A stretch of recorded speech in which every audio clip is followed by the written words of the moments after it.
So as we get into our material today in the podcast, just to mention that today's episode is really about educational information. Please don't construe this information as specific individual investment advice, but find a professional if you really want help for your specific situation.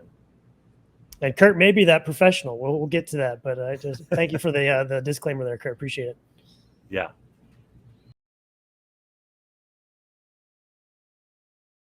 Kurt Heineman, thank you so much for joining us here on the podcast today. Welcome. I'm excited to talk to you here about finance and your background, how we can kind of build some wealth, keep some of that wealth, but also give it away. So again, thanks for being here and welcome.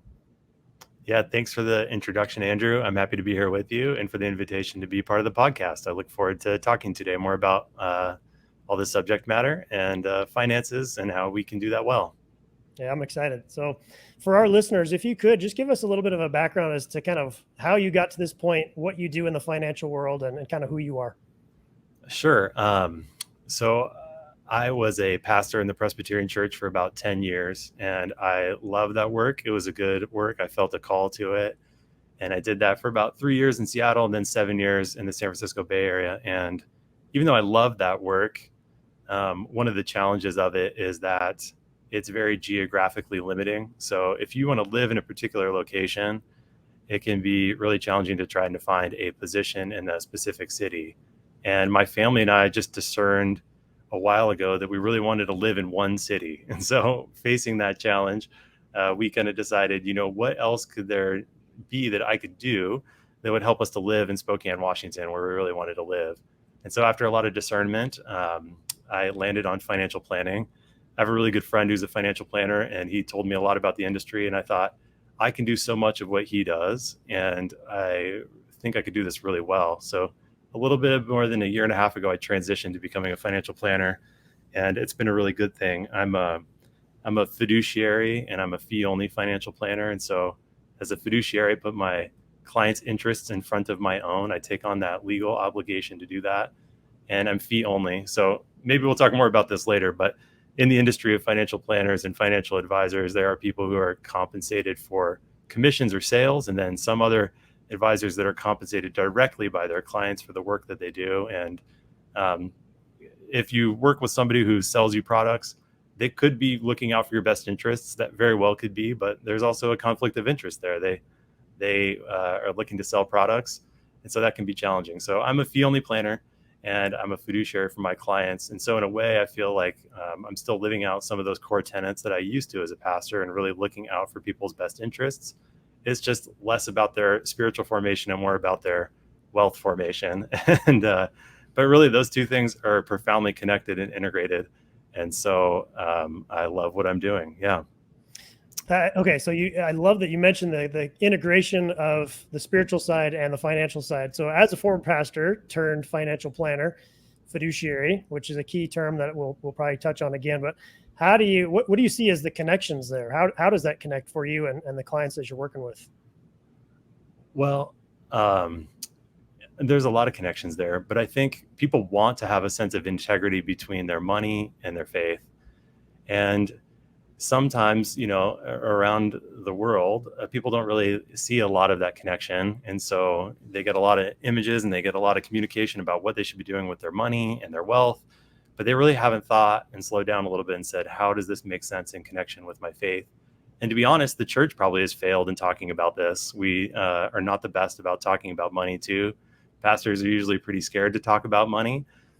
When they're the ones who need to be leading the way and helping people kind of understand how to integrate these things. And so for me, I think there's a big integration between a lot of this.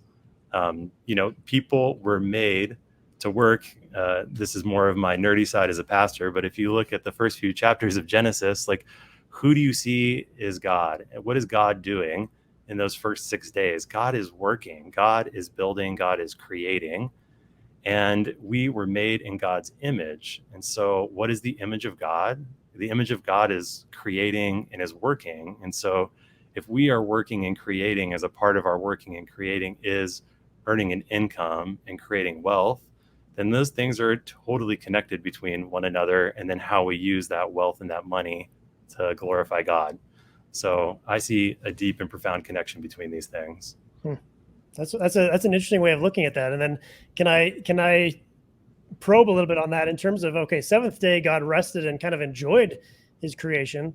And that's certainly one of the things I'm excited to talk to you about today. Is I think we'll probably get into the details of this in a bit, but the enjoyment of that, obviously, the work and the result of the work, we could tie that to wealth or income, and then the enjoyment of that. There's so much to go into that, but is that a part of the narrative perhaps that you're telling as well, as the enjoyment and the sharing of that creation with others in terms of giving that wealth away too?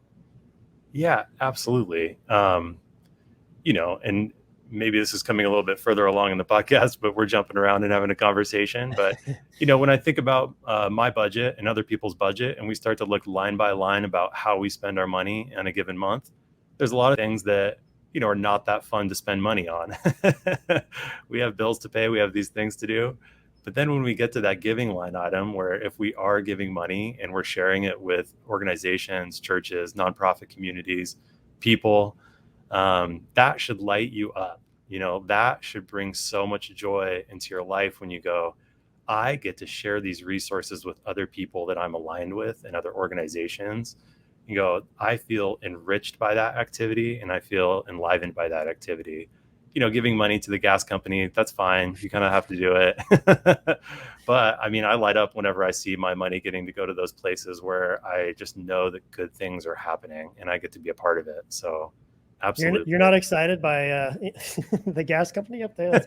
I 100% agree. So when you are talking through some of that with clients, what are some of the questions that you're asking to kind of get them to connect to, hey, this is a part of your budget that you can, enjoy? There, some people may not have experienced that, or giving whatever percentage that is. We'll get into percents probably, but what questions are you asking them to get them to connect to that, the joy of giving? Yeah, that's a good question. When I meet with folks for the very first time, I like to ask them two questions, and I think this really helps. The first thing I like to talk about with my clients is, what is important about money to you? And I try to listen to them very well and take my time at listening to them, and then really reflecting back to them what they say.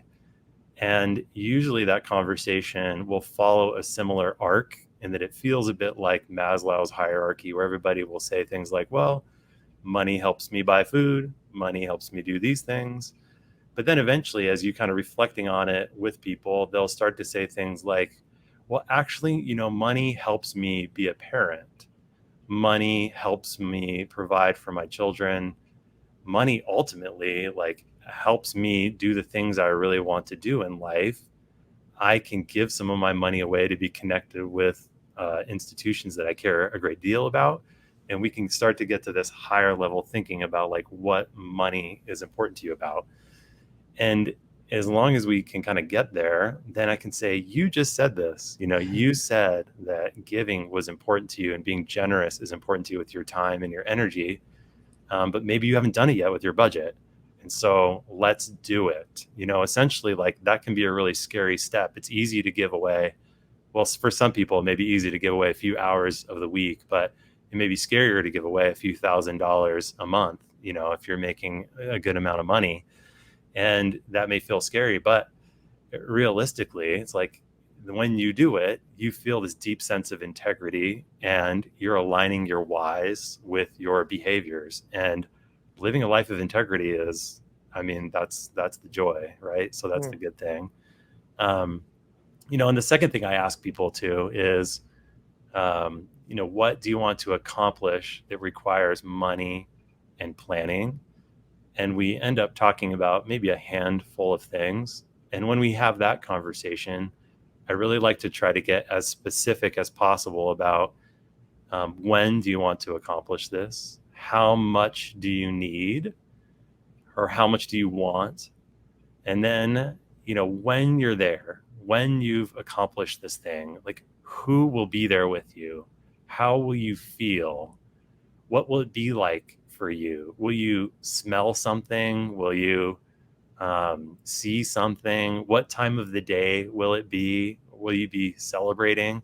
Because I want people just to have a crystal clear picture and imagination in their mind, because Getting after our goals is not always an easy thing, especially these big long range goals. Like when somebody who's 30 may come talk to me about their retirement in 35 years. It's like, that's a long ways away. Okay. So if you really want to get after it and have those big goals, we have to have such a vivid imagination for doing that. And so I think the same is true when it comes to integrate giving into that. It's like, one, we want to feel integrity in our life. And this is one way we can do it with our finances, getting to the why. And then so long as we're accomplishing our goals, it's not as scary anymore to think about giving $1,000 a month, $2,000 a month, because we know we have a strategy and a plan and we can account for all of our goals, and it becomes less scary. So Yeah. that's kind of the big picture of what I like to talk about with my clients. And usually that helps a lot when it comes to helping them integrate giving with their finances. Now, are you trying to shape any of that, or is this really just a chance for you to kind of get to know their why, and then you go from what they're telling you? Yeah, I want to be part of the process for them. I don't really want to tell them what to do in that way, but when they communicate that that's important to them, and then we start to look at their financial information and go, you said this is really important to you, and yeah, you haven't done Right. this. Right. So how can we help you do that? And that's what I'm here to do. In a way, it's like an accountability partner. You hire me to be the accountability partner, and I'm here to help you live out the life you really want to live and connected with your finances. So, And how often do you come back to that? I think of kind of the way you describe the identification of the goal as you're tying in senses, right? What do you smell? What do you see? What do you experience? So how often do you come back to that experience of kind of a dream setting type of goal setting experience? At least for me personally, I always find that that's something that's really helpful to come back to often, to remind myself, what is it that me and my family are aiming for? Am I on track? But then I'm curious what that looks like for you from a financial perspective. so I like to meet with my clients usually 4 times a year. And so every meeting, I start my meeting by remembering why we're doing this. It doesn't have to take too long, but just to go, remember when you said these things? Does this still feel true for you? Is this Yeah. still why you're in this room with me right now? And people usually go, yeah, that's why we're here. And then I like to encourage people to be creative about it. We're all different kinds of learners, right? Some people are, like people that are listening to the podcast probably are more oral, learners.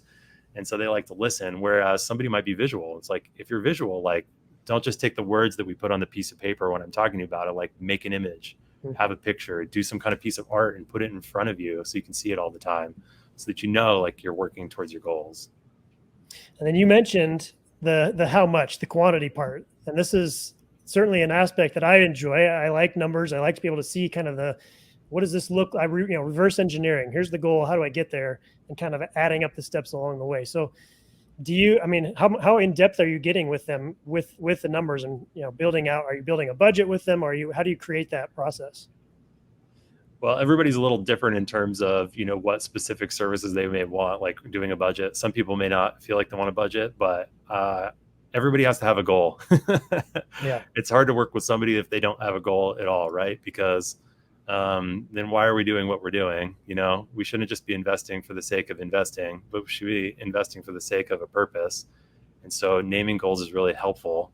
It's helpful for a bunch of reasons, just to go, hey, if I want to retire in 10 years and I'm accustomed to this level of spending that I'm at right now, I don't all of a sudden want to drop down to 25% of what I'm spending, right now. It's like, I'd rather be spending what I'm spending now. And it's like, okay, then let's get you there. So yeah, then we go really deep into what can we do to help you get there between now and then, given what we know about financial markets, given what we know about asset classes, given what we know about your income.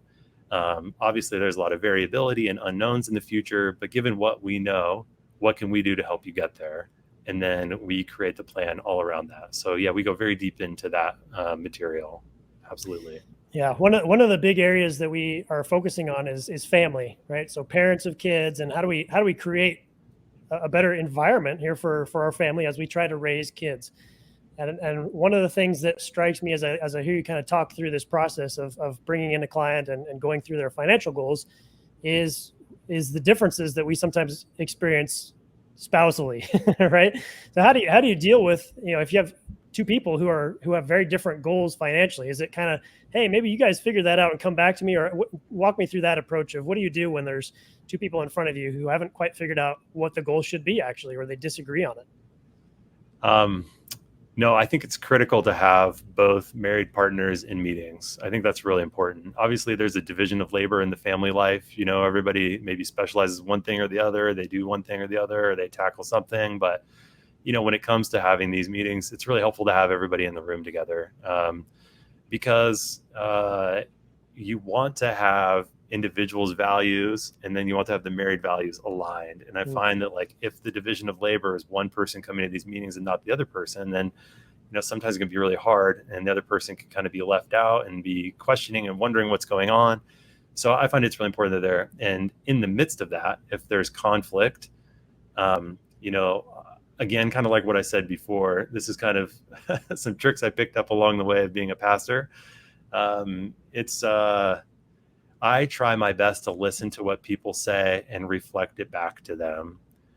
And usually when they say it again, whatever they said, and their partner hears what they say, they can connect with where they are, and if they can develop a mutual understanding of where they're coming from, and there's differences and there may be some conflict, then at least there can be a position of understanding, and then a possibility for creating some kind of give and take happening, and going, okay, I can understand why that's really important to you.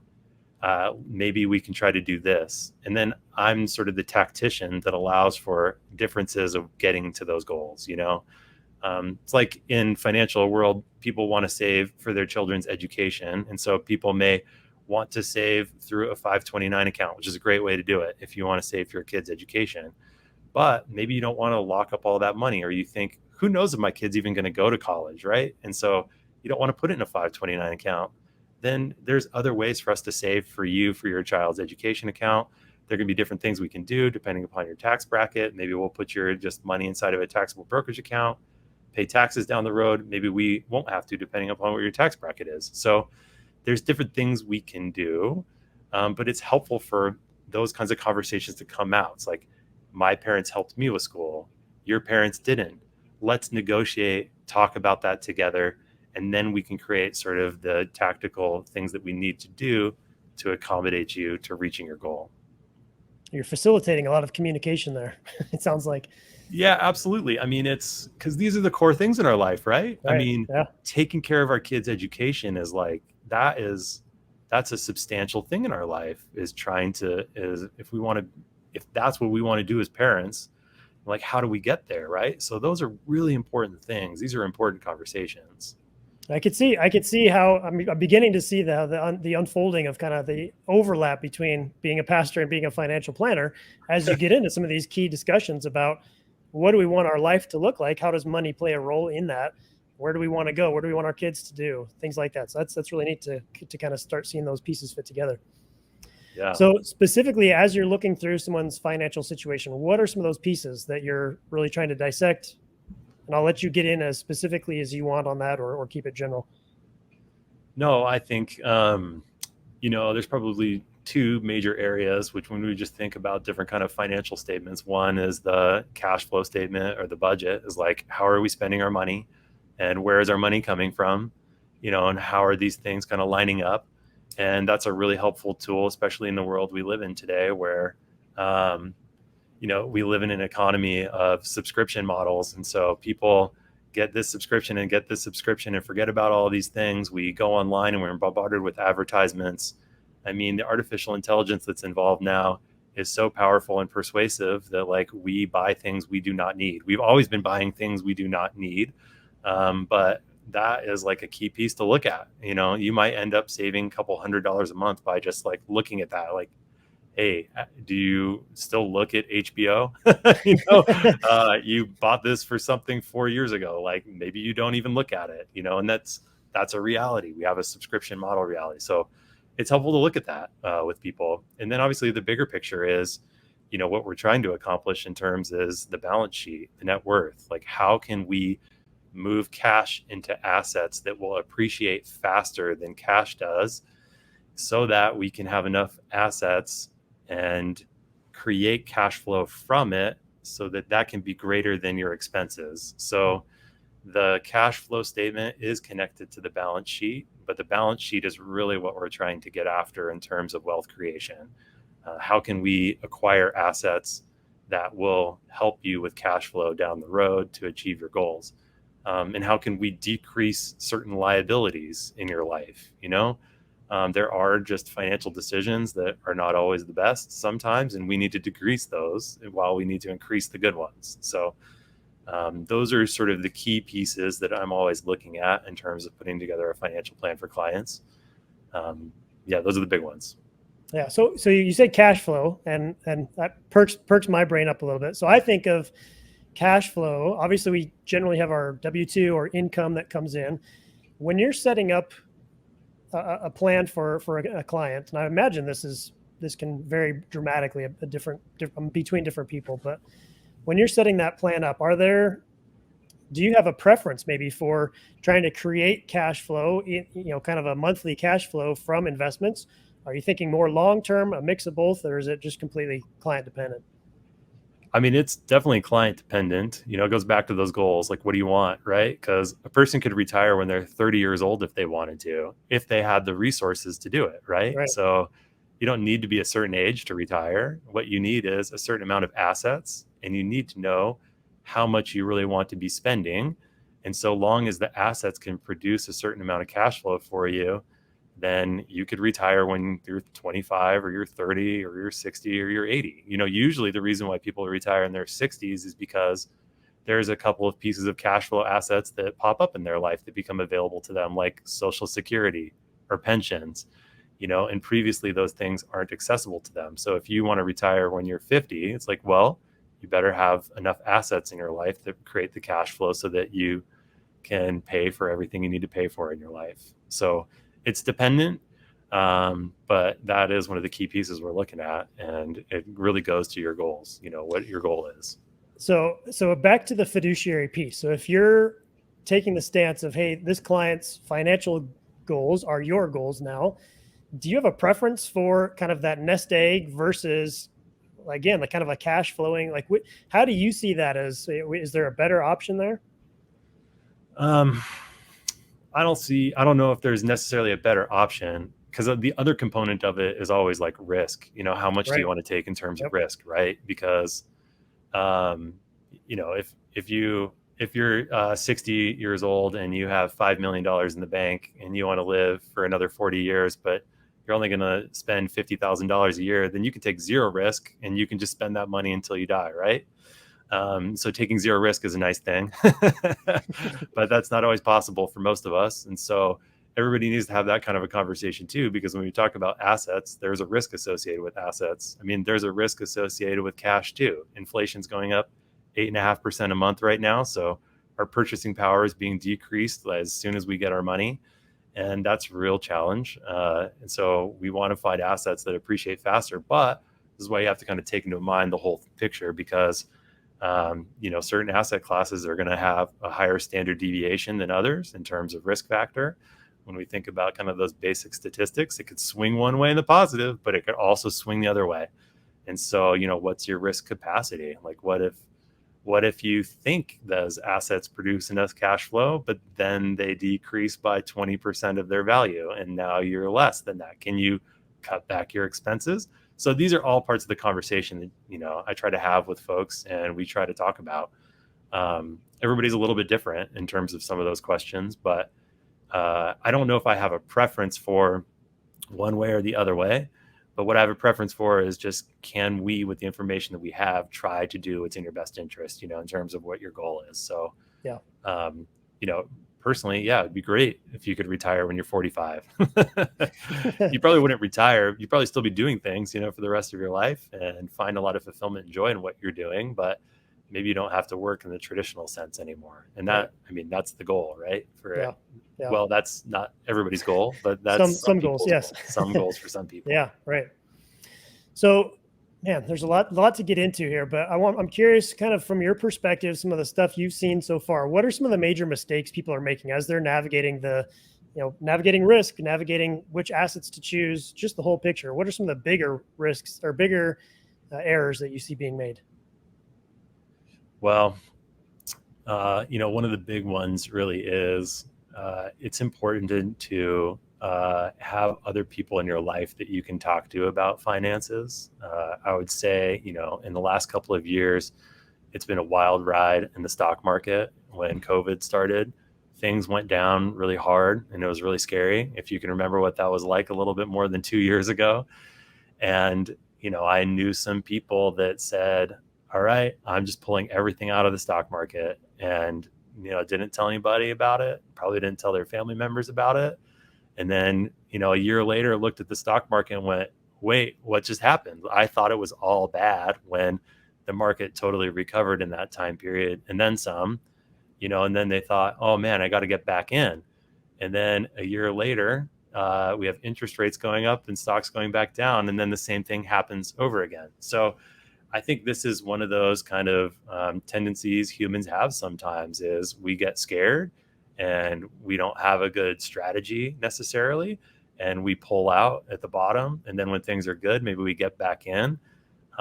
That's a problem. So it's good to have friends, financial planners in your life that really help you with that, because it's like, wait, if we have a strategy and a plan, we accounted for this, right? We accounted for this moment.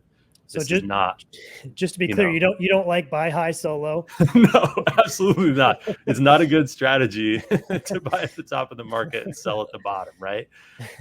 Exactly. And I mean, that's the thing you see happening sometimes. So, Yeah. so it's good to have like people in your life that you can talk to about it. If you have friends, you should just have friends that you talk to about these things, right? Finances can be taboo, but I find the more that you can talk to friends about it, the more you can talk to family members about it, the better, for you and for other people. And hey, can you help me? Like, I may have a bias, in this. Can you just like listen to what I'm saying about this? And what do you think? And then gathering information can be really critical to try to avoid some of those big mistakes.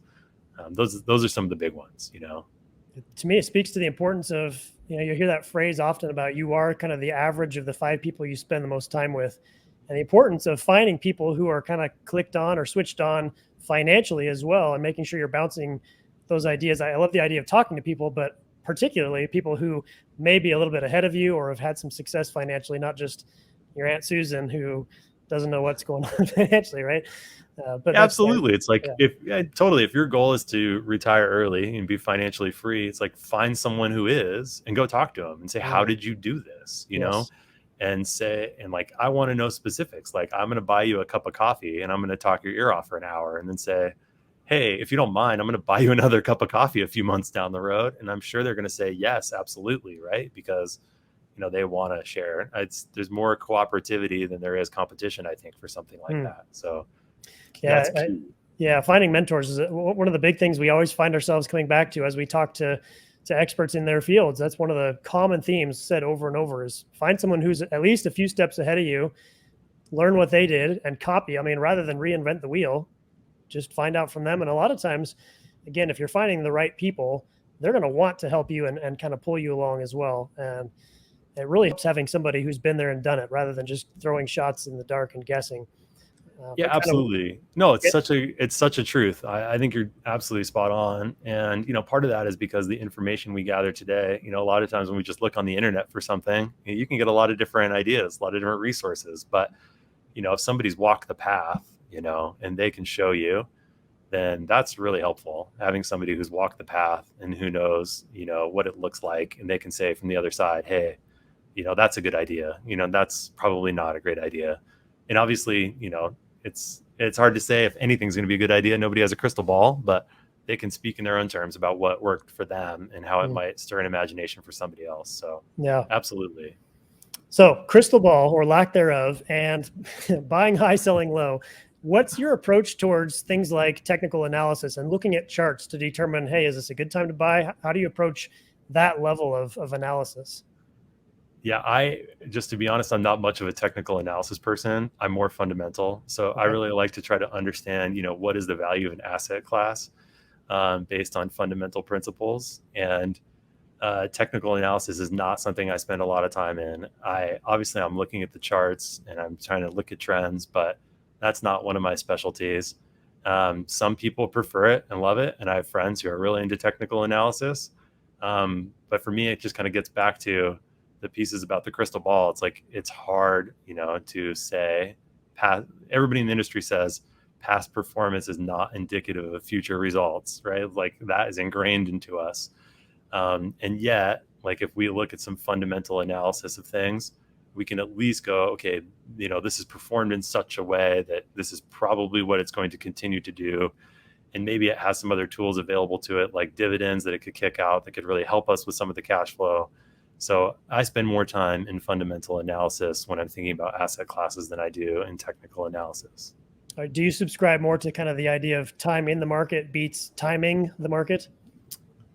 Yeah, I mean, absolutely. For a variety of reasons. One is because when we're talking about wealth creation, what we're really trying to take advantage of is compounding interest, and so if there's also in the industry, people have this thing called the rule of 72. So you take how many years you want to try to double your money, you divide it by 72 and you get an interest rate. So, or you can reverse it. You take your interest rate, divide it by 72, and you get how many years you want your money to double. So if you want your money to double every 10 years, you got to have an interest rate of 7.2%. So if you're 20 years old and you start investing, and you get 7.2% on average for 40 years, that means your money is going to double every 10 years. It's going to have, multiplied by 4 times in your lifetime. So, 2 times 2 is 4, and then 2 times 4 is 8, 2 times 8 is 16. So we want to take advantage of geometric growth, not just, not just like 1 plus 2 plus 3. Geometric is what we want. So absolutely, staying in the market is key. There may be times to make tactical adjustments to our portfolios, but time in the market is key because we want geometric growth. That's what we're looking for.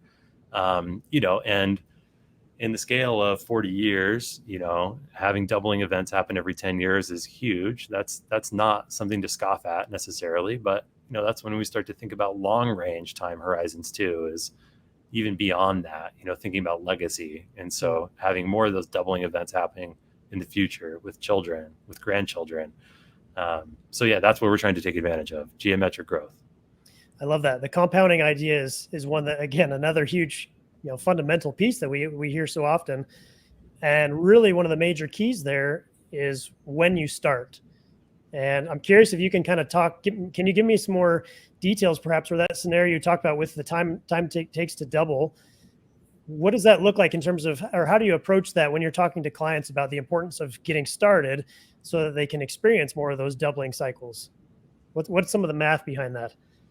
I mean, it's really helpful, I think, for visual learners, especially just to put up a graph. You can find the United States government has a few websites that are easy. I think there's one's just called investor.gov, and it has a little calculator and it will show you compounding growth. And people are blown away when I just show little calculators of, okay, so if you're under the age of 50, a Roth IRA contribution max on an annual basis is $6,000. If you want to put away $6,000 a year, for 30 years, and we just say that it grows at 8% a year, like what's that going to turn into? And the human mind really struggles thinking in compound growth because we just try to think of last year and the year before that and the year before that and the year before that. This is where our natural minds go to. And so to think of a curve is really hard for us to think of. It's just not something we can easily grasp. But when you can see it on a piece of paper or on a computer screen, you're like, whoa, that's not just 6 plus 12 plus 18 plus, it's not that simple. It's like, this is geometric and it's compounding upon itself. So it's not just even 6 plus 12. It's like if 10% was gained, then it's 6,600 plus 6,000 plus that, and it becomes compounding. So seeing on a graph is substantial. And I think it's can be overwhelming sometimes. You're like, yes, this makes sense why we need to invest, 15% of our income if we want to reach some of our goals. And this can be a helpful way to get after doing that. So I think visually looking at it, and then the math just becomes available to you when you can see the visible example of it, or you can talk to a friend about it and say, how did you get a couple $1 million in your IRA account? And you're like, well, I put away $20,500, which is the limit, for a 401k right now. If you're under 50, it's like, that's what I did for 30 years. And that's how we got there. Yeah. What about for the person who's starting late, who says, maybe later in life they discover, oh, I should have been doing this a long time ago. Now what? Is there a way to make up for some of that? Do you choose different asset classes? How do you approach that? That's just a tough conversation. That's a tough conversation because, if, like I said, if you're getting started when you're 50 and you're thinking about it and you've never done it, it's like, well, we're going to need to throw a ton more money at this if you want to retire in 15 years or whenever your goal is, like we need to get after it. And that's partly my goal is like, I'm the accountability person. I'm going to have to tell the hard truth in this moment. You should have made some other decisions when you were younger, but you didn't. But the best thing you can do is make better decisions right now. And the best decision right now is for you to take this seriously and get after it, or else, you're going to be living off of very small income resources, and you don't want to do that. Like you don't want to do it. Your why said, when we talked about your why, that isn't it. So we need to integrate these things as soon as possible. Are there any different vehicles that you'll use, whether, for someone who's starting early, maybe a Roth IRA is the intended vehicle? Are there anything else or any other vehicles you can use for that person who started later that maybe allows for a greater contribution? Yeah, this is where, everybody should be talking to somebody, individually. That's always a good thing. Find out some professional advice individually. But, I think if you're a small business owner, there's opportunities available to you too that go beyond that of the person who works for a company. There's special accounts created just for small business owners. There's things like individual Roth IRA accounts Roth 401k accounts, where you can make contributions as the employer and also as the employee when you're both the employer and the employee. And so you can almost put away 2 times as much money doing that. And so there's different opportunities available to you to create some tax advantage accounts. But realistically, if we're saving enough and we're making smart decisions, maybe we don't even need to use some of those tax advantage accounts too, right? That's also a possibility. So, but yeah, there's definitely some different kind of accounts that are available to people to take advantage of trying to get them there. But yeah, the most important part, if you're late to it, is you got to get after it, right? It's like, if you've been neglecting your health, I know this is more of a health podcast too. It's like, if you've been neglecting your health for 20 or 30 years and all of a sudden you want to run a marathon, it's like, well, we got to start walking and jogging and get there, right? It's really similar with finance. We see so many parallels. You spoke of the parallels between, the pastoral services and finance, but man, the parallels between health and finance are incredible as well. With, a huge one is just doing a little bit at a time, every day, every week, every month. And in 20 years, you're unrecognizable compared to where you started. Same thing with finance. It's doing the discipline over and over that results in a pretty incredible, big picture at the end of life or in those later years. So yeah, a lot of parallels there. One of the things, so kind of circling back on the pastoral side, one of the things that I know, I have a few friends who are also Christians and who we've kind of had these conversations about wealth creation and almost this sense of, I feel guilty trying to make more money. That's one of the things I certainly see. I don't know how common it is statistically, but it's something I hear people talk about, and certainly a belief or feeling that comes up is this guilt of making more money when, well, I'll leave it at that. How do you approach that side of things, of kind of talking people through kind of the spiritual side of money? And how do you see that? Do you see an issue biblically with making more money? And kind of what are your thoughts on that? Yeah. I read this great commentary on the book of Mark a few years ago. And in it described the first century economy of Galilee by using these 2 key words called reciprocity and redistribution. And I was really struck by this for a variety of reasons. Big picture, this is kind of why there's so much conflict that emerges as a result of what's happening in that text. But two, I was really struck by these ideas. So I'll try to explain them briefly. We don't want to be here for 4 hours. But the idea is that in the first century world, there were reciprocal relationships that was the established reality of the economy. So it wasn't like one family could produce all of the essential components of what you needed to live, right? If you were a farmer, you could grow one crop, a couple crops. You couldn't create all the crops that you would need. You'd have to rely on the relationships that you had, reciprocal relationships where you would meet with other people. And it was a small community, so everybody knew each other. And so some people had certain resources, other people had other resources. And then you had to enter into this reciprocal relationship with each other to share those resources with one another so that you could all live and you could all thrive. And that was one kind of key piece of the first century economy. The other piece was redistribution. So they didn't get to just keep all of their resources to themselves. They were redistributed to certain other government entities, the Roman Empire, the Galileans, the temple. Everybody took a cut off the top. And so it led to a lot of challenges. And this is sort of more of a tangent. I'll come back to the finance, but it's a key part of it. Jesus had certain resources that no one else had. So when you read some of those stories, he was healing people. He did wonders and signs. And so people beyond his family didn't really want to share Jesus that much because they wanted to keep him in those reciprocal relationships. So you'll read some texts that are pretty challenging to that effect.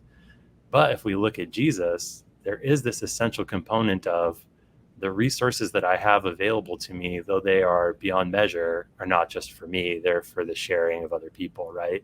For the upbuilding of other humans. And so I think when it comes to wealth creation, that is a key component of it, is like, if you are stewarding and managing these resources well, and you're doing this to glorify God, then I don't think there's anything you should feel guilty about it. I really don't.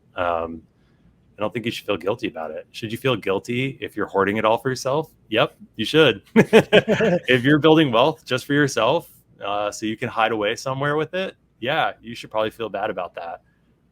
But if you're doing this with integrity, you should not feel guilty whatsoever, So that's kind of a long-winded answer to say that our resources are not for ourselves. They're to be employed for the betterment of others and our families. And so trying to take some first century economy to the 21st century, some of those kind of ideas, Yeah. I think that can be helpful to think about it that way. Yeah, it speaks to me so much about just kind of what is your heart towards the matter, right? Is this, like you said, are you hoarding it, or are you looking to potentially make more so you can give more? That's certainly one of the ways I try to kind of approach that idea of wealth creation, and going back to the why, right? This is certainly, there's an impact on my family and what I can do for my kids, grandkids, etc. But also the community as a whole. Is if I have more money coming in that I can then share and give away, that creates more opportunity for those around me as well. So that's really interesting to hear the first century look at that as well, and kind of how that fits in.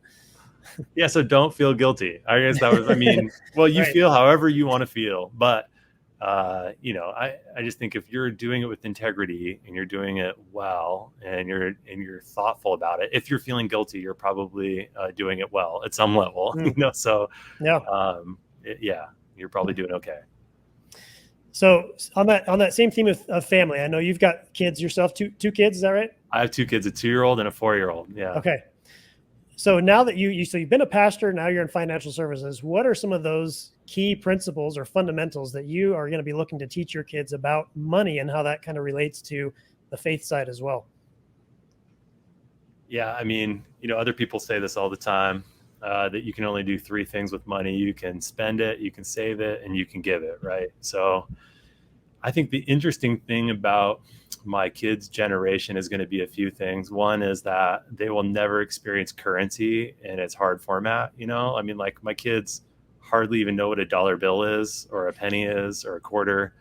And when they grow up, they're just not going to even know what that is, right? They are going to be indoctrinated from the beginning with digital currencies. And so it's going to be totally different for them. So I think partly what I want them to see is that, I think the physical component can be helpful, essentially. So with my 4-year-old, She has a bank account. She has a little piggy bank, and I take her to the bank. And when it fills up, and then I want her to actually like put money in an offering plate, as an example of giving. It's Mm. like we don't just keep these things to ourselves. So I think that's helpful. But I also want them on the other side to really understand the principles of having assets because we can talk to our family members about money. We can talk to our family members about spending and saving, but really it's about trying to find ways to own assets that you want to hold long term that have value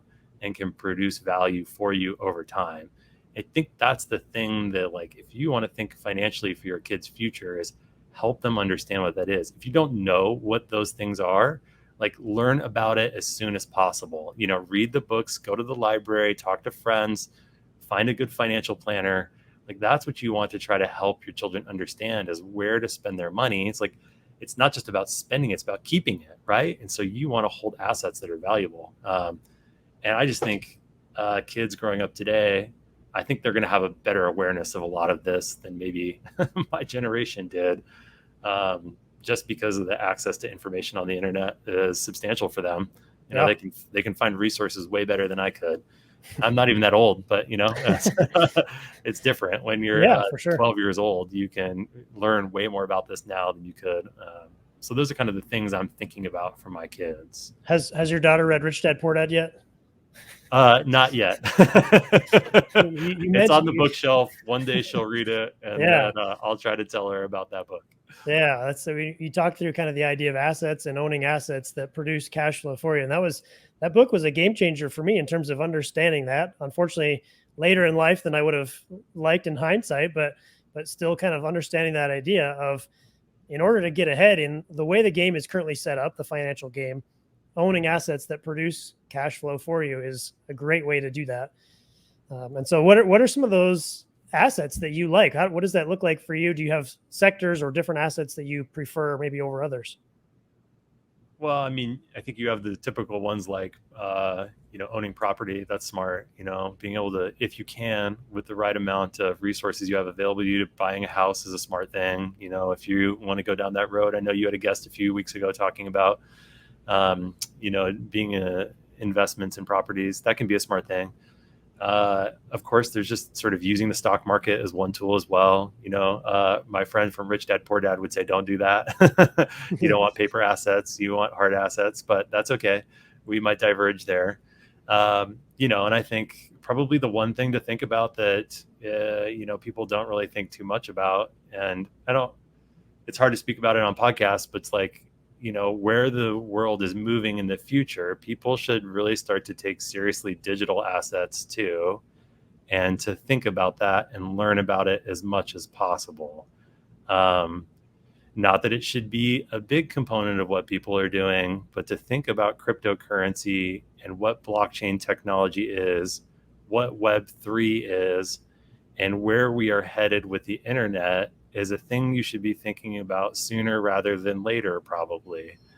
Um, because there are ways to own assets that are unique and special and have value. And so I think that's also a thing that people should be thinking about in the future. So you want good diversification. You want to hold different kinds of asset classes in case one goes down, the other goes up. This is a helpful thing, right? You don't want all your eggs in one basket, but there are some new asset classes that probably you should be thinking about, and learning about. Okay, I'm smiling here because I'm this. That's an area that I'm really interested in as well with cryptocurrency Web3. For the listener, maybe for someone who's not quite as indoctrinated as I am already, what's your use case for some of that? How would you defend or explain how you see the importance of crypto and Web3? Yeah. So if you've never heard of cryptocurrency, kind of some of the easy ways to talk about what it is blockchain technology is an open ledger. So if you think about, if you were in college a few years ago, or whenever you were in college and you lived with a few roommates, and say you had a piece of paper up on your refrigerator and you said, hey, we all are going to chip in $50 to buy the groceries, and somebody puts $50 in the envelope, and it's all good. You all share the resources for the refrigerator, right? But like, what if somebody says they put $50 in, but they only put 40 in? Then somebody made a mistake along the way, and they tried to cheat the system while they still got to drink their orange juice for the month, you know? And so essentially what blockchain technology does is it creates a ledger of transactions that are confirmed, so you can't have errors like that taking place. So it is a very important tool for creating all sorts of different types of interactions for humans, like smart contracts. So I can go down a rabbit hole for a little while on this, but essentially what it allows for us to do is to have genuine and verified transactions taking place. And so Bitcoin is one of those blockchain technologies. Ethereum is another. There's hundreds of them. But essentially, that's kind of what there are. There's different kinds of blockchain technologies too: proof of work, proof of stake, proof of space. But I just think it's important to start to educate yourself on it and spend some time on it if you're an investor and you're serious about growing wealth, because blockchain technology is important, and it's just one of those things to think about in the future. It could be that Web3 is, we've only known the internet, for so many years, for 30 years or so. Web3, which is the new iteration where it's all based on blockchain technology, could be the future for the next 100 or 200 years. You have no idea, right? You have no idea.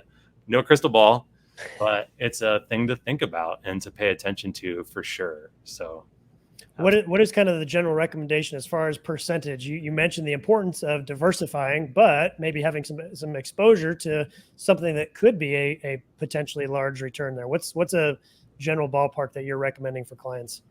I can't recommend. Sorry, wrong word there.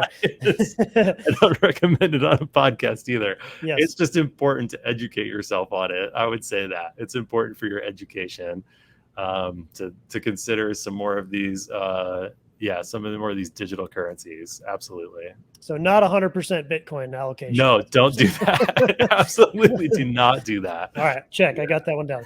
As far as resources then, maybe what are some resources that you would point people to learn more about that?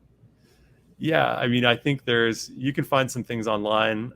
There's some good YouTube videos that you can watch that kind of explain it with some nice visuals and graphics, and that can be really helpful. In the world, obviously it's internet based, so there's not a lot of books out there about it, but there's some good people that are in that world that are software developers and programmers, and they have written really good blog posts about it too. And you can read, like I've read one that's a 2-hour read on Medium. It's like, okay, that's actually really helpful. Like this person spent, weeks writing this blog post. They didn't just sit down and kind of write something out. It feels like a book almost, Mm. So there are some good resources available online to learn about it. And that's just a good place to start, trying to find some of those good resources. You can find some bad resources too, but it's good to just start to peek around, or, ask a friend or two a little bit about it. Do you have any thoughts? You mentioned proof of work, proof of stake, kind of Bitcoin, Ethereum as the two kind of big ones in those two categories respectively.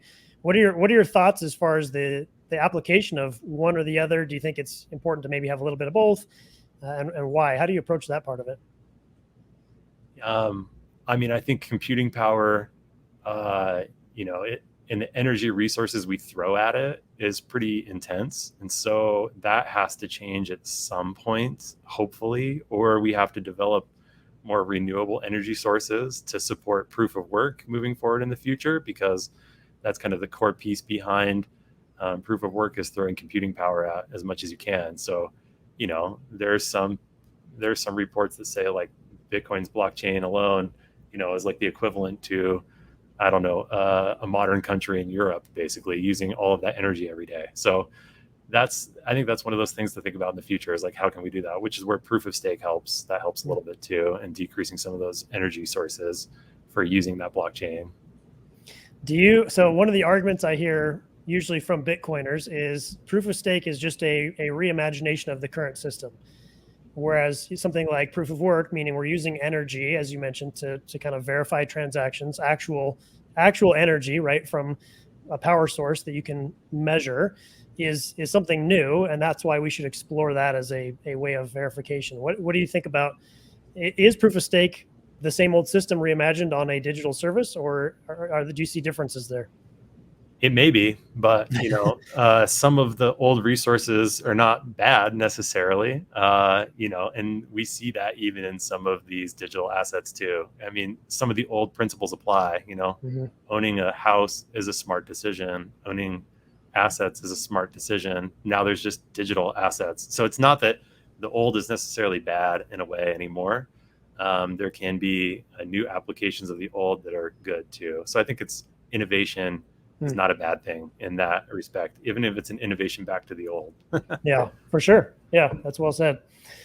So going back to the idea of assets, this is one that, again, I learned I learned this approach later in life, and I wish I had known about this earlier, kind of the buy assets, the Robert Kiyosaki approach of assets kind of outweighing your liabilities. So let's see, we kind of went through maybe some of the examples of those assets. As far as real estate versus, you mentioned the idea of paper money as you look at the stock market. How do you kind of work through hard assets, real estate or property, versus paper money, if that's the term you want to use? Is it a different weighting of your portfolio? Is it just what's your individual thesis about those? What's the difference between some of those assets for you? Yeah, I think you just want to see good diversification. Like in the last couple of years, maybe you lived in a city where you did buy a house, right? But you haven't saved any money, but because you live on the West Coast of the United States of America, your house price doubled. So when we look at your balance sheet, your net worth is tied up in your house. And not that that's a bad thing, but we want diversification. Like, what if the house burns down, one day, and you don't get your money back because you didn't have good insurance for it or something? Then all of a sudden your net worth is gone, right? So we just want to make sure that you have some decent asset allocation and diversification, so that if one of these things goes one way or the other way, then at least we know we have different asset classes that don't correlate with each other. So that's kind of the key piece, is just thinking about balance. But other people would say that's ridiculous. Who needs balance? But I still think that's, the good way to go for the majority of folks, is finding balance and diversification. So yeah, it's just not being overloaded on one thing, but finding balance is a good thing. The other piece that struck me as very interesting from Kiyosaki's book was he kind of phrases it as, use other people's money when you can to buy some of those assets. So this idea of leverage or debt, said another way. What's your thought towards taking on debt to purchase some of those assets that will, pay you and create some of that cash flow, and perhaps could help you get ahead if you can stomach the risk? Is it just a measure of that risk management or risk appetite, perhaps, or what are your thoughts there? Yeah, I mean, it's that strategy was very useful in a time in history, and it could be that time in history today too. But certain property values have increased substantially over the last few years. So if you're leveraging debt to buy a property today, what happens if that property value decreases in the future and the bank calls on your note, and you have to come up with money to pay that back when you sell the house and you don't have the money? That's always the challenge with borrowing money to buy assets, right? So yeah, I mean, it just depends. It just depends. Some people want to do that, and they can do that. It's not necessarily that it's bad debt, but do you have something else in your back pocket that you could go to? Like, do you have a career that you could fall back on in case it falls apart? Right. Then maybe that helps you feel like you're a little bit more risk tolerant. But what if you don't? What if all you have in your back pocket is a minimum wage job? Then that's not a good idea, right? So Yeah. it's like, what else do you have available as a resource that could help you if things go wrong?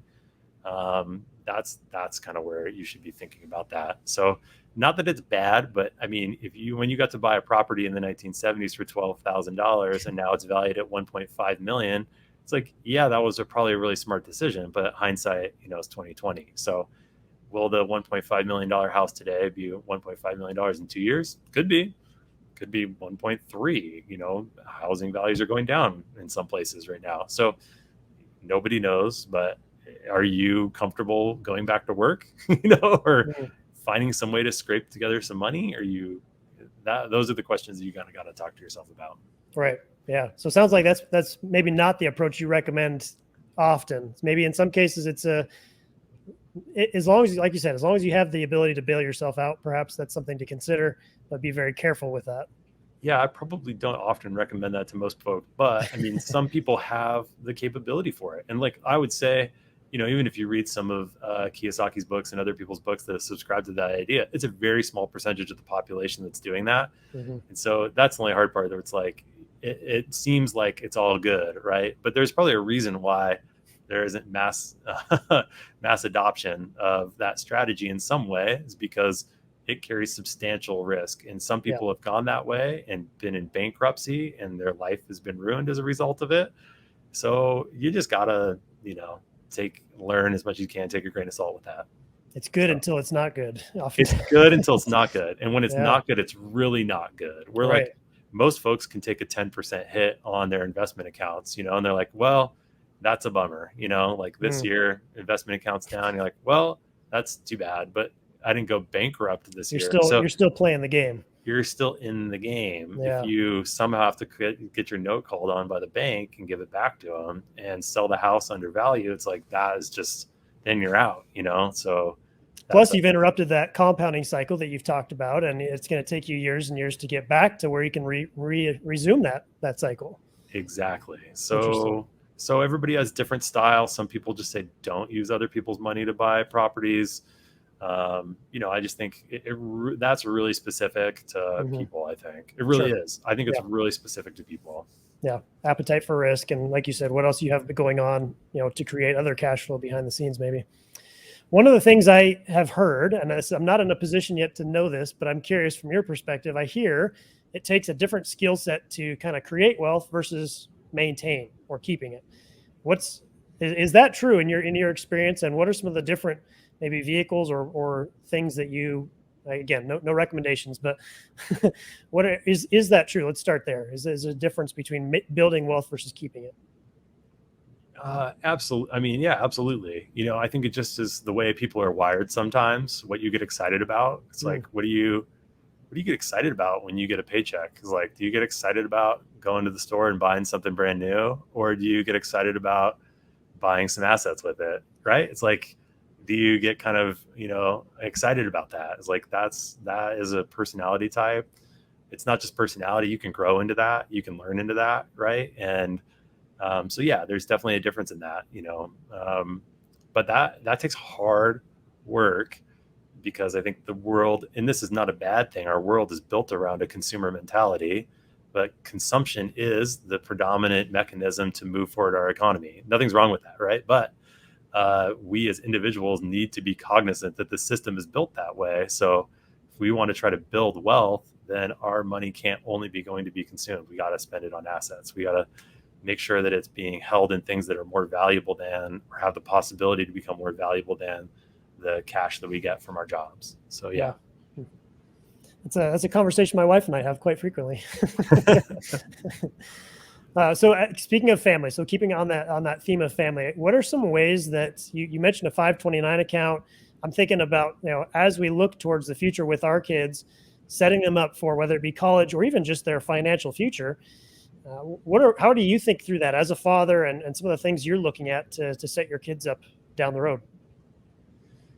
Yeah, I mean, I think some of the core values you instill in them, that's pretty key. You don't necessarily have to be building their wealth for them while they're a kid, before they're 18. But if you want to, there's things you can do to help them along the way. I think most importantly is like giving them the possibility to try these things out. Like, it's like actually showing them the accounts, doing these things for them. Like, if you're a small business owner and you want to hire your kid when they're a teenager, then you can set them up with a Roth IRA, and you pay them, and then that money goes into that, because you have to put earned income into a Roth IRA, right? And so having them open the account, see what it feels like, have a username and password, watch the money move around, like that is really important, actually, to showing them the mechanisms of how these things work and enabling them to do it, so that they kind of build that into their worldview, and then that substantiates and carries them forward in the future, right? So having a 529 account on their behalf is great. That's fine. If one of your goals is to pay for their college education, do it. That's smart. That's just a great way to take advantage of some tax situations, depending upon where you live and your situation. Um, but I really think it's kind of those core pieces of building that into them and showing them the way and explaining to them that it's not just about putting money into a Roth IRA, but once it's in there, then buying like assets with it Mm. and letting those assets appreciate and talking to them about things. And even if you have a good financial planner, maybe they want to do it, but they could come along sometime, as long as you're comfortable with that. When your kid's 16 or 17, honestly, it's like, might as well, if you don't mind. Like, I just can't imagine more transparency being a bad thing, really, Mm-hmm. with Yeah. a teenager. Like, I imagine more transparency being beneficial for kids, um, and showing them and modeling at the same time. I think that's the best thing, right? Show and tell, not just tell Mm-hmm. and Yep. not just show, like bridge those things together. And I think that leads to a lot of formation for young people. Yeah. So, Yeah. I love the idea you kind of mentioned there is ownership, like giving them, kind of walking them through. It's a very mentor like approach there of kind of, you show them the ropes, talk about it, education, right? That piece is in there, but then actually, like you said, have them open an account where they can see, hey, I've got decisions to make that can influence whether this succeeds or fails. And that's really one of the big things I want to try to give to my sons, is to experience that ownership side so that they can see the results of their actions within, while they're still at home. And if they fail miserably, they're not out on the street, but there's some actual tangible consequences there.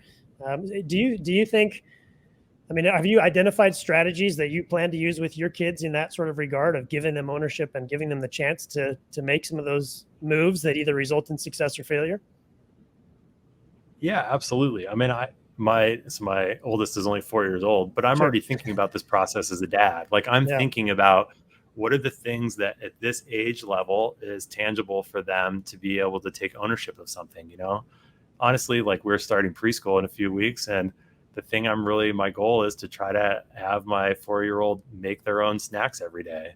Like, get it out of the refrigerator, cut it all up, put it in the little Benji box, and then take it with them to school every day and then clean it up afterwards. And so the process, really, I used to do this for you. We're going to do this together. I'm going to show you how to do it. And then I will be here with you while you try it to Mm. help you for a while. And then at some point, I'm going to remove myself from the equation so that you can do this by yourself moving forward. Yeah. And then I will give positive reinforcement along the way. Like, look how well you're doing this. And it's going to be great for both of us. Like, I'm going to be so happy and proud. You're going to feel so proud of yourself. Like, that process, I hope, just continues. And I want to do that with her throughout her life. I want her to feel proud of herself, that she can take ownership of these things. And I want to be able to show her that path. So yeah, if she was 16, I would think about showing her some of my accounts and how I do it and what it looks like, and then eventually opening an account for her and Mm. making sure she has these accounts, or making sure they have a checking and savings account. And if you have a credit card, hey, you're only going to spend this much money. Like, you don't spend more than you get to have. It's Right. like, so absolutely, I'm already thinking about all those things in my mind. So I Mm. imagine for other people, it's like, think about that. What's something you really want to do? And then find a way to help build ownership. Think about doing it with them, and then doing it with them while you're there, and then stepping back and letting them do it. Like, we want to do that as parents, right? So that they Yeah. can thrive and be healthy young people as they grow up. I mean, the concept of it is like parenting 101, but it requires, on the financial side, that we've kind of walked through that as well. And that's where I'm guessing a lot of times it goes wrong, is the parents so often. I mean, we look at the financial literacy in our country is abysmal, but I think a lot of it has to do with that aspect of, you can't teach what you've never done yourself. And so for me, that's kind of the big piece that I want to make sure I know what I'm doing with, maybe some of the different, maybe more advanced kind of vehicles and strategies, so that I can then introduce that ownership to my boys as well. But I love the modeling approach, and then kind of step by step removing yourself from that, so that now, eventually that's the goal, is they're sailing out on their own and they know how to do it. So that's a beautiful approach there. exactly. And just, yeah, that's right. On our side, we got to be learning. So what are you doing to learn? I don't know, just how much TV do you watch? How much stuff do you do in Yeah, your life? right. Can you do 1 hour of self-education a week? Mm, Probably you could. Could you do 30 minutes? Could you simply change the people you follow on certain social media accounts so that you're exposed to new ideas? You probably could, so that it's not just one thing or the other thing, but maybe you're getting educated a little bit every time you see somebody else you follow on a social media account, and it spurs some ideas. So absolutely, it's like we got to put it in the work first, so that we can show the way, and yeah, that's important. yeah. So you discussed the idea of kind of is your daughter 4? The 4-year-old is She's a 4. Yeah, my okay. daughter is So 4. you mentioned the idea of her learning this act of giving in church, like the whatever receptacle comes around that you're using in the given church, and you're putting money in there. And I'm curious, how do you talk through that with her to help her at a very young age, start to understand the importance of giving and what we do with resources, whether it be money, time, etc. Yeah, well, she's 4, so it's a little hard to. Be a basic level. I've got a Accept. 6-year-old, but I'm just kind of curious what that explanation looks like. And really, really not so much for a 4-year-old, but as we begin thinking about certainly our why, but also as we explain our why to our kids and getting them to Yeah. think generationally as well. Yeah. No, I think, my 4-year-old appreciates the church and going there. It's one of the most fun things she gets to do every week, and so, hey, when we go to the grocery store, we have to spend money to buy groceries.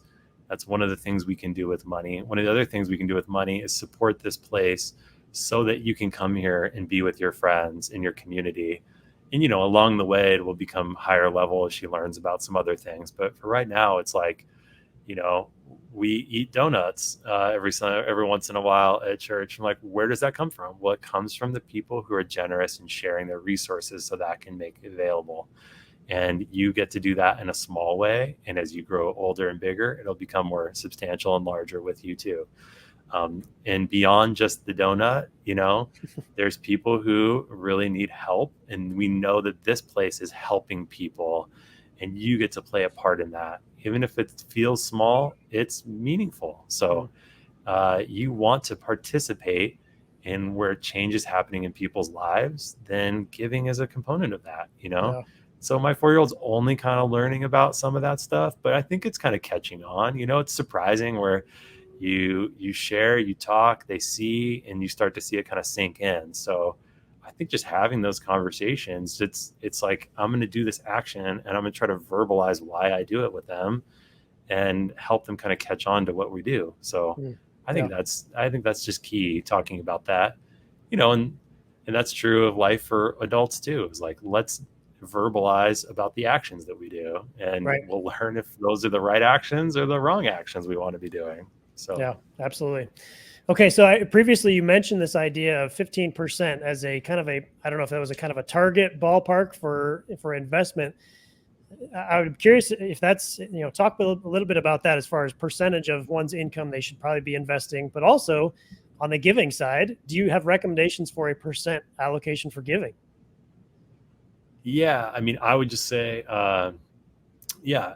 So 15%, that's usually just kind of like rough guidelines that most people say in the industry. I think it's probably because if you end up working for 40 years of your life, then you'll be setting aside 6 years of your salary that can be compounded over that time period. And then roughly, if that works out pretty well, that should be enough, plus some other things to kind of roughly get you there. So that's just kind of a rough benchmark that can be helpful. But yeah, with giving, I just say 10%. That's because of my old world. That's what some things. I'm not the most literal reader of the Bible, but there are some things that say a tithe. The word tithe means a tenth. Mm-hmm. So I think it's just a helpful benchmark. It's hard to do, but it's meant to be sort of hard so that we can prioritize our resources that we have. It's meant to not just be an easy thing. It's meant not to just be $5 a month. It's meant to be substantial so that we don't get these things out of priority, right? Because it's very easy to get too excited about, building wealth. And so giving is one of those key components that kind of keep us grounded. And keep us connected to the things we really want to be a part of in this world.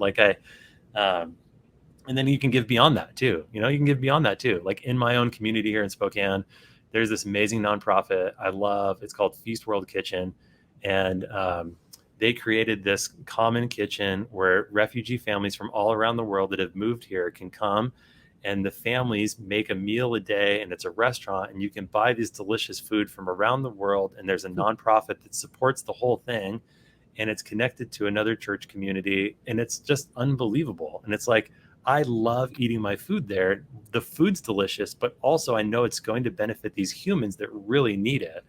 And so I want to support that. It's like, so I get a ton of joy out of supporting that when I go eat there, but also when I make financial gifts to it. So I just think that's kind of the whole key, is like, you have to find that joy. You have to look at it and go, this is me living out my life to the fullest when I do this. It's not a glass half empty sort of thing. Like, oh, I have to do this. It's like, no. And if you're not part of a community that you don't find a ton of joy in, then maybe you need to find a community you're having a ton of joy in, so you feel really good about that 10%. If you're not feeling good about it, then maybe you need to find a community where you do, right? Yeah. Well said. Yeah. That's something I've found myself, when you set up a budget and giving is a part of the budget, it can turn into a bill, so to speak, right? Where it's like, yep, there's my giving for the month. Boom, done. Check the box.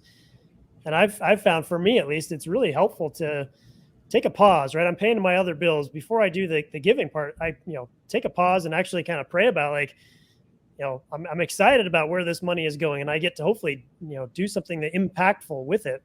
And that's something that I've found really helpful in just the act of giving and actually getting joy out of it, rather than treating it as a bill. Bills are not joyful for me. And I mean, I have to say, the honest part about giving too is, when I was on the other side as a pastor, like I had some awareness of people in the community that were giving what they were giving. And the folks who were giving the most were already like the most joyous, happy people, the people you wanted to be around, the people that, were smart and wise, but weren't so serious about things. They were the ones that were more open-handed, where if you ever said something to them like, hey, I'd love to like grab lunch with you today. Like when we're talking about mentors, and you say, like, hey, I'd love to grab lunch and learn from you. They would be the ones that would always be willing to say yes to something like that, So I think there is just a dynamic of like, do we want to be more open-handed in life and be let go of some of these things and hold them lightly? Like it's good to be wise and to be smart, have budgets, but it's also smart to just be open-handed and light about some of these things too, right? And for the folks who were the big givers, they always held things really lightly, and they were the people that were the most joyous, and they weren't, they were the people you wanted to be around, honestly. Right. So it's like, those are the people you want to be like, right? And so be a little bit more open-handed and lighthearted about some of these things. It's good to be serious. It's good to get after your goals, but giving really helps you hold all this stuff lightly. There's finance is important. But there's also a lot of other things that are really important too. And giving helps you keep, I think, all of those things in light and kind of held together in balance. So yeah, it's a great connection, right? Of kind of the real world impact of what, you hold money, kind of a tangible, whether it's a tangible dollar bill or a digital asset. We tend to kind of abstractly think of that as like, we don't usually think of it as such a physical item, but when you actually see that in action and see the result of that, not only the joy that you feel from giving of your resources, but also the impact that can have on the people around you. That's where, like you said, I don't think there's it's no surprise that the people who give the most tend to have the most joy. I think there's an important lesson in there for all of us, hopefully. But one of the things I wanted to chat with you briefly about, kind of on that same topic of giving, is an idea that I've heard actually kind of outside the church, but has come about in this. There's a movement called altruistic giving. And it's this idea that we should be looking for, whether they be nonprofits or organizations that are doing the most good, so that if we're giving them money or if we're giving them of our time or resources, they're going to, rather than like, hey, a big cut of this is going to, support the overhead of some other corporation or something, but looking for actually what is the greatest impact that we can do with our money, with our time, etc. How should we think through that as Christians? I mean, do you see kind of a value of maybe a hierarchy of places we can give of our time and resources, or the other side to that is almost, we are going to experience, the giver experiences a tremendous amount of value as well, just from the act of giving. So I'm just kind of curious your thoughts on that idea. Yeah, I think that's actually a smart idea. When I was living in the Bay Area, there's this guy I was friends with named Dave Sheeran, and he was executive director of a nonprofit called Street Life Ministries, where every week they fed meals and did life with street people. And he was very impactful for me in this regard. He would always say to people, like, it's not helpful to give people on the street money. It really is not helpful for them. It's really helpful to give money to the resources that are going to actually help them, because people can make quite a bit of money on the street with tax-free gifts when you hand it to them. And not that people are necessarily you don't have to come at it from the perspective of that people are going to do bad things with it. But ultimately, there are organizations that can really help support street people. And so I use street people because that's the language that Dave used. And so that was really impactful for me. So I don't hand money to people when I see them on the street. I want to support Dave Sheeran and his work that he's doing at Street Life Ministries. He is doing the real work of feeding people, helping them get resources, find jobs, get connected with family members. He's doing really important work. So if one of your particular passions for any kind of reason is that, it's like, yes, find those organizations, support them with your resources. Similar, like I said, here in Spokane, there's a variety of nonprofits that I think are just amazing. I have a friend who is an executive director of a nonprofit in Millwood, which is close to Spokane. It's called Millwood Impact, and they're doing amazing things. It's like, you find those communities, they're doing important things, meeting the needs of their communities, and support them. So I think that's a wise choice for a variety of reasons. And I think it's thoughtful to do it. Pray about it. Think about it. Like, if you live by the Spirit, be guided by the Spirit, and the Spirit will help you figure that out, where you want to do this work. So yes, I think Millwood Impact. I think I've heard of that one before. Shout out to our friend Brandon, a mutual friend. So, and actually, thank you, Brandon, for introducing the two of us. So I like that.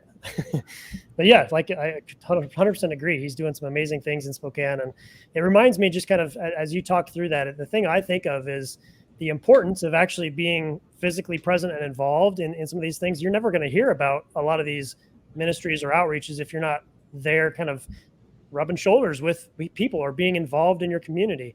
And so to me, that's I think a convicting thing to hear of I need to get out more and actually see where the needs are.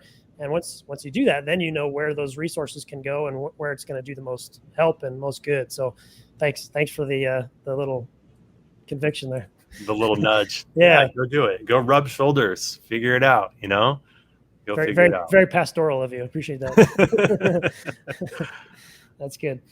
So as we kind of round third and head home here to wrap this up, I'm curious, do you have any resources, whether that be books, podcasts, things that you recommend for people to learn more about their kind of the financial side of life and how they can do better with what they have financially? Yeah, sure. There's a variety of things. I mean, we talked about Robert Kiyosaki. I think Rich Dad, Poor Dad, that's a great place to read, just hold it in tension with a variety of other resources. But there's a guy named Scott Trench that wrote a book a few years ago called Set for Life, which is kind of one of the leaders of the FIRE movement, the financially free movement, early retirement movement. I think that's a smart book to read too, just to think about things, if you get really excited about that, he says things like, owning a car is one of the worst decisions you can make financially. It's better to actually own a bicycle and ride a bike to work every day. And you read it and you think that can't be true, right? And then you read it more and you're like, wait, maybe that is true for a variety of reasons. So read a book like that. And then there's a variety of other resources that you find. I could share some podcast recommendations too on different things, and maybe that can go in the show notes afterwards. Absolutely. But yeah. I mean, those are some good books to think about and to kind of get you started. But really, you could look at, some dry investing books too from the library, and just check it out and look at it, skim them, and try to figure all this stuff out. Or, Yeah. The Intelligent Investor. That was a tough one to get through, but there's a lot of good stuff in there. But that thing's like it's a Bible, and whew, it was written a while ago, and That, yeah, I it was mean, a tough and read. that is why it can be helpful to have an interpreter. That is why Yeah, my industry exists in a way, is because like we are the experts. We spend our time doing this, and so that's what I'm here for, to try to interpret a lot of this for people and what it can mean for them, and give it off in bite-sized, chewable amounts so that they can kind of sink into it and help them reach their goals. So that's also important too. You can do it alone, absolutely. I'm sure you can find resources like Facebook groups too to learn about different investing resources too, and that can be helpful.